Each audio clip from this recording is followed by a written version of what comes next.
Salut. 26 octobre, 2022. Alors je vous montre tout de suite. Voilà, je suis cassé un morceau de dent, donc ça va faire bizarre. Si je ne vous en parle pas, vous ne verrez que ça toute la vidéo. Donc 26 octobre 2022, ma dernière vidéo date de l'après-second tour des élections législatives. Non, présidentielle. Je n'ai même pas commenté l'arrivée des 89 députés RN à l'Assemblée nationale. Je vous l'avais dit, ça ne m'intéresse plus beaucoup. Là, je fais une vidéo très pratique pour vous donner un conseil, pour essayer de sauver quelques vies. Donc à un moment donné, je vais en parler. Je vais parler de ces 4 ou 5 mois, de ce qui m'est apparu comme essentiel, comme important plutôt, et donc les perspectives générales, et aussi donc le cas concret, l'action concrète que vous devez faire absolument. Donc on a 89 députés Rassemblement National à l'Assemblée nationale. Ça nous permettra de voir ce qu'ils valent en fait, c'est ça qui est intéressant. Donc apparemment pas grand chose. Et ça n'est pas très gênant. Apparemment, ils ne sont pas à la hauteur du grand défi qui nous attend. Sinon, pour ces 5 mois, ou 4 ou 5 mois, on n'a rien de vraiment nouveau, mais on a une sorte d'accélération de l'évolution de notre société, de nos sociétés, de notre environnement. Et c'est absolument hallucinant. Par exemple, on vient d'apprendre que le vaccin ou un vaccin n'était pas au point. C'est absolument incroyable en fait. Ils nous ont filé un vaccin en nous méprisant, un vaccin qui n'était pas forcément au point. C'est extraordinaire. Donc vous parlez de complot, beaucoup parlent de complot. Non, on a plutôt l'impression d'avoir des abrutis autoritaires, des abrutis arrogants. On est dans un basculement, au moment où je fais la vidéo, on est dans un basculement. Au Canada, ça s'excuse, enfin, c'est absolument incroyable.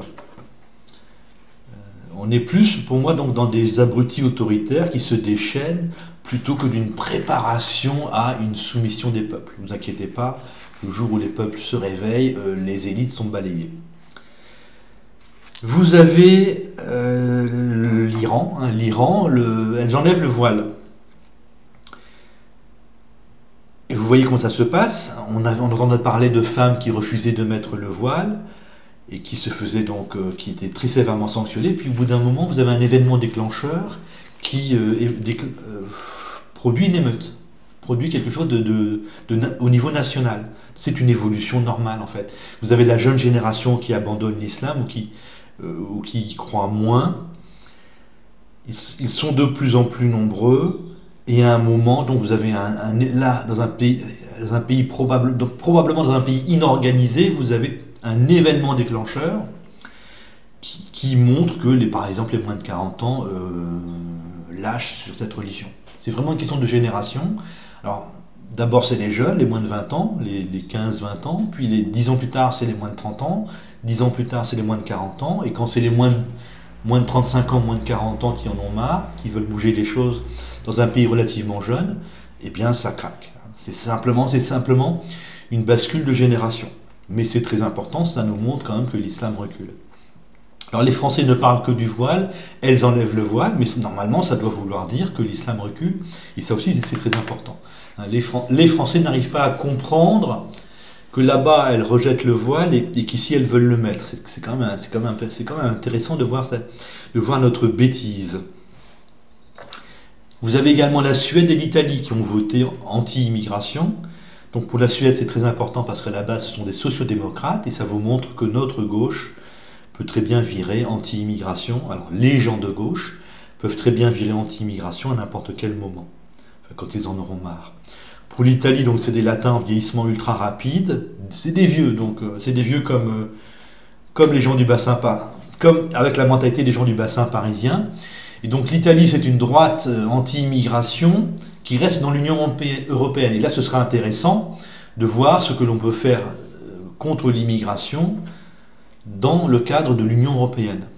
C'est ça l'intérêt. Vous avez des émeutes bouddhistes, entre guillemets, dans les lycées. C'est très intéressant, ou ça commence en tout cas. C'est très intéressant, ça a commencé par des revendications en quelque sorte à l'entrée des établissements, puis ça a commencé à barder dans un établissement, et maintenant ça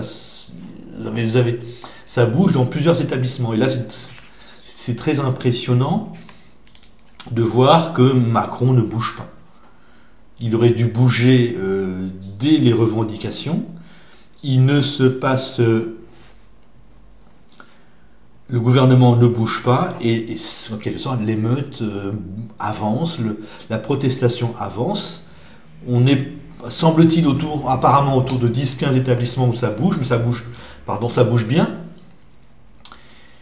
Et il peut y avoir une contamination dans tous les établissements étrangers, si j'ose dire, accompagnée peut-être d'une émeute chez tous les jeunes, on n'en sait rien, puisque les jeunes sont précarisés, les uns sont précarisés, et les autres sont des bobos qui ne sont jamais contents.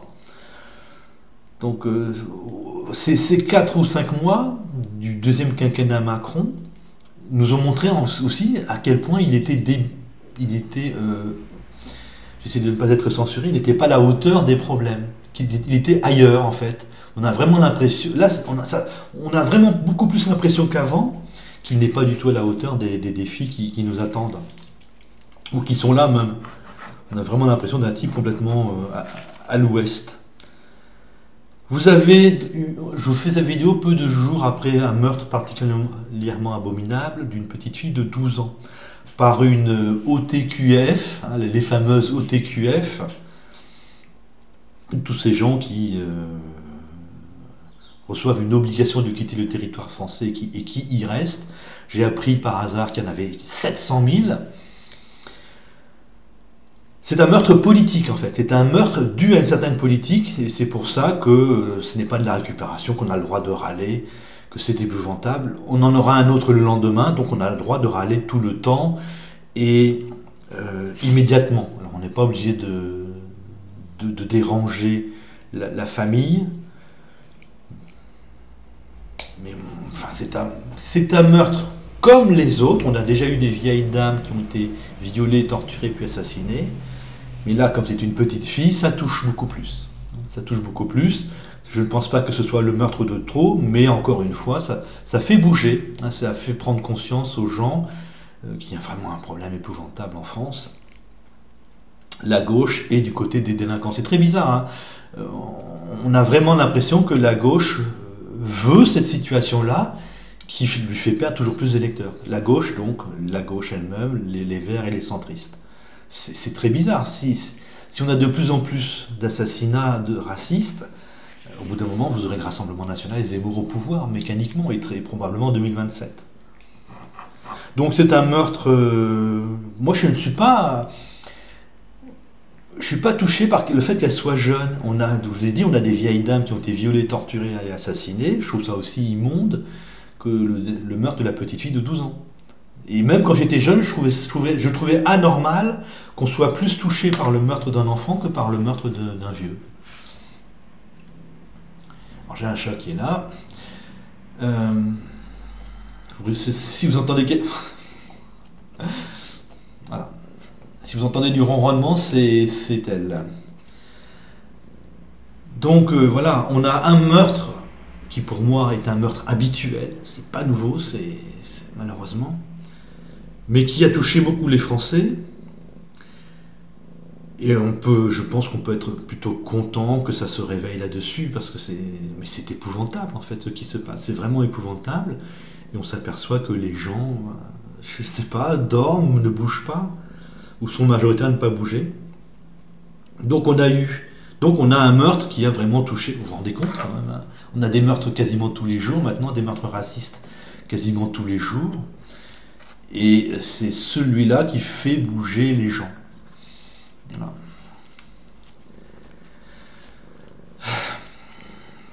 Vous avez le boum boum en Ukraine, là aussi, donc là c'est signe d'appauvrissement, là c'est vraiment pour nous l'appauvrissement. Il y a un risque aussi que ça aille très très loin, puisqu'on En Ukraine et aux États-Unis, apparemment, ils sont sacrément énervés. L'Allemagne aussi, enfin, les Britanniques également. Donc on a vraiment des gens fous furieux. On a vraiment des gens, une élite occidentale qui a perdu la tête. Enfin, c'est très inquiétant. Encore une fois, elle a perdu la tête et elle est suivie par une bonne partie des gens. Donc cette guerre en Ukraine, c'est l'appauvrissement. Je crois que c'est vraiment un appauvrissement énorme parce que le reste du monde se détourne de nous, en fait. L'Arabie Saoudite ne se soumet plus aux États-Unis, par exemple. Donc imaginez un monde où la Russie et l'Arabie Saoudite ne nous vendraient plus leur pétrole. Je crois que ce sera difficile. Je pense donc, ce qui semble se passer, c'est que une très grande partie du monde se rapproche de la Russie et pourrait bien, en fait, commercer entre elles. Et nous pourrions ne plus avoir accès à certaines matières premières essentielles. Donc imaginez que le pétrole pour nous devienne rare. Alors vous pouvez imaginer donc tous les problèmes immenses que cela va poser, d'autant plus qu'on est gouverné par des imbéciles. Donc même si nous étions gouvernés par des gens, intelligents, on n'aurait pas participé à ce conflit. Et comme nous sommes gouvernés par des imbéciles finis, il faudra attendre. Ils ne vont même pas commencer à redresser la situation. On va à l'effondrement. On risque l'effondrement. Et au minimum, ça va être difficile, très très difficile pendant pas mal d'années. Le temps de voter pour des gens un peu intelligents et le temps que ces gens intelligents redressent le pays. Donc attendez-vous vraiment à des pénuries. Et c'est là où j'arrive au cas concret. Donc nous allons probablement dans les mois qui viennent, dans les 6 mois qui viennent, vers une explosion de pauvreté qui devrait entraîner une émeute immigrée. En fait, une double émeute française, comme les Gilets jaunes, ou une émeute immigrée. L'émeute immigrée, donc là, pourquoi je fais la vidéo, enfin le déclencheur de la vidéo. Donc je vous disais auparavant, il y a 2 choses à faire, c'est aller faire du cardio et aller au stand. Pour vous opposer à une tentative de dictature de la gauche et des centristes lorsque Marine Le Pen arrivera au pouvoir. Imaginez 2027, Marine Le Pen arrive au pouvoir, les centristes qui sont au pouvoir refusent de lâcher le pouvoir et les gauchistes, les jeunes gauchistes et leurs amis descendent dans la rue pour imposer concrètement la dictature. Donc c'est ça qu'il fallait éviter en descendant nous-mêmes dans la rue si jamais les gauchistes et les centristes voulaient instaurer une dictature, voulaient empêcher Marine Le Pen d'arriver au pouvoir. Et puis deuxième conseil, préparer la reconstruction, préparer la direction, préparer la reconstruction, réfléchir à la reconstruction, réfléchir à ce que nous voulons, réfléchir à comment l'obtenir, si on peut l'obtenir, et réfléchir à la direction que nous voulons prendre, parce que ça se fait très difficilement en France. Maintenant, j'ajoute une 3e chose, dans la situation actuelle d'appauvrissement qui arrive, donc nous allons avoir une émeute immigrée. Donc ça s'adresse à ceux qui vivent pas très loin de l'immigration. Alors quand je dis immigré, vous voyez de qui je parle. Donc vous aurez une émeute immigrée très probablement, et une fois qu'ils auront mangé, ils ont pillé les magasins, et une fois qu'ils auront tout mangé, ils pourraient bien piller les particuliers, en particulier les gens d'origine européenne, en priorité les gens d'origine européenne. Et c'est là où il faut donc agir. Il faut avoir un lieu de repli en fait. Vous devez maintenant préparer un lieu de repli dans un coin tranquille. Donc c'est soit loin de l'immigration, soit peut-être plutôt à la campagne, si vous pouvez. Donc si vous avez un frère, une sœur, des amis qui vivent à la campagne ou qui vivent dans une ville avec très peu d'immigration, ou peut-être un camping, allez contacter un camping, leur demander si vous pouvez arriver du jour au lendemain à tout moment. Ou, là je n'ai pas d'autre idée, mais en tout cas il faut vous préparer, si vous ne vivez pas loin de l'immigration, à une émeute très impressionnante. Donc dans un premier temps, vous faites partir vos enfants, et puis quand ça commence à barder, et puis quand ça barde, quand c'est sur le point de vraiment d'aller à l'extrême, là c'est vous-même qui partez. Il faut vraiment préparer ça, c'est un nouveau conseil que je vous donne. Donc là ça devient sombre en fait, ça devient à la fois sombre et on va traverser une période très difficile apparemment, très probablement, donc l'appauvrissement plus l'ultra-violence. Donc avec Macron au pouvoir, donc si on a une émeute gilet jaune, de type gilet jaune, elle sera très impressionnante. Je ne sais pas si elle va renverser Macron, on n'est toujours pas d'accord. On n'est toujours pas d'accord et Zemmour et Le Pen ne sont pas prêts. Zemmour et Le Pen, c'est... alors Zemmour, c'est l'immigration. Le Pen, je ne sais pas trop, c'est l'immigration. C'est plus ou moins l'immigration et un peu de social, mais enfin, ça ne va pas très loin. Donc vous voyez, l'avenir, c'est ça. À mon avis, l'avenir, c'est ça. C'est l'appauvrissement, l'ultra-violence, et on n'est pas prêt. Plus ce conseil concret de préparer votre repli. Vous avez protégé vos enfants, protégez votre épouse, si vous êtes un homme. Là, bon, dernière chose, je crois, là, quand même, depuis 4 mois, par 4 mois, on a vraiment, je l'ai peut-être déjà dit, vraiment cette impression d'un Macron complètement dépassé, complètement hors sol, pour ne pas dire plus, hein, parce que c'est pour la censure. Voilà, sinon j'espère que vous allez bien. Donc la seule chose vraiment nouvelle, c'est le Rassemblement national qui arrive à l'Assemblée nationale. On peut voir ce qu'il vaut, apparemment pas grand-chose. Sinon, donc une aggravation, enfin une évolution ultra rapide des choses en 4 mois. Donc l'Iran qui enlève le voile, la Suède et la Norvège qui votent anti-immigration, plus donc l'explosion de pauvreté qui nous attend, pauvreté plus chômage, et nous donc pauvreté, ultra-violence, et toujours pas de grand parti qui peut redresser la situation. On va probablement voter Le Pen et Zemmour, mais il reste encore 4 ans et demi de Macron, ça va vraiment être épouvantable. Si vous faites une révolte de type gilet jaune, essayez quand même de l'anticiper, essayez de préparer, essayez d'avoir des objectifs. Comme on aura Macron normalement pour 4 ans et demi encore, vous devriez avoir une révolte de type gilet jaune dès que la pauvreté va commencer à atteindre des niveaux énormes. Il ne suffira pas de descendre dans la rue en râlant beaucoup, en fait. Vous avez eu la police devant vous qui mutile, on a vu la police loyale à Macron, on a vu les gauchistes se mettre à taper ceux qui les dérangeaient.